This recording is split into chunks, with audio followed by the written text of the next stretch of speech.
మరియు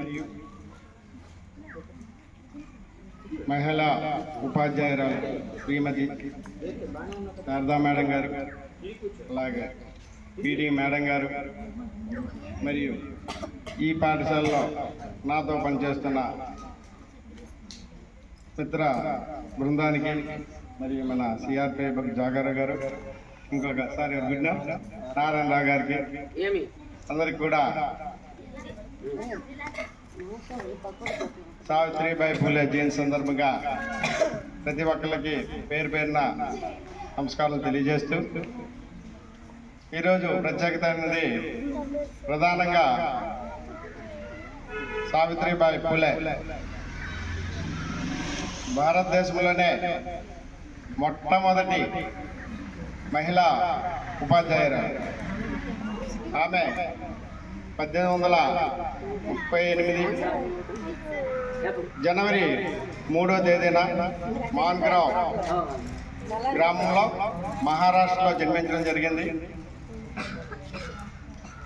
ఆమె ఆనాటి పరిస్థితిని చూసుకుంటే ప్రధానంగా ఎటువంటి సౌకర్యాలు అంటే ఎటువంటి ఫెసిలిటీస్ లేని రోజుల్లో ఆమె సమాజం కోసం, తన ఎదుగుదల కోసం అనేక రకాల సమస్యలను ఎదుర్కొంటూ వీధి దీపాల వెలుగులో తను విద్యను అభ్యసిస్తూ సమాజంలో ఒక గుర్తింపు పొందుతూ నిరక్షరాస్యులైన కుటుంబంలో జన్మించినప్పుడు కూడా నిరుపేద కుటుంబం ఒక జ్యోతిగా వెలుగుతూ విద్యను అభ్యసిస్తూ తనకంటూ ఒక గుర్తింపుని పొందడం జరిగింది. ఆమె ఉన్నత SSLC ఉండేది.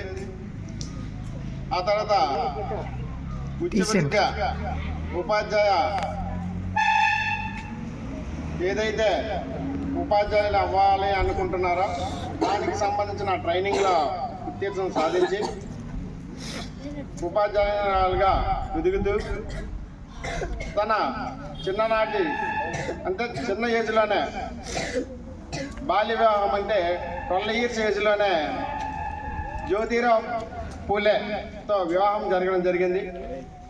ఆ తదుపరి సామాజిక కార్యకర్తగా జ్యోతిరావు పూలేతో తన ప్రయాణం సాగిస్తూ 1848 జనవరి 1వ తేదీన మహారాష్ట్రలో మొట్టమొదటి బాలిక పాఠశాలని ఆమె ప్రారంభించడం జరిగింది.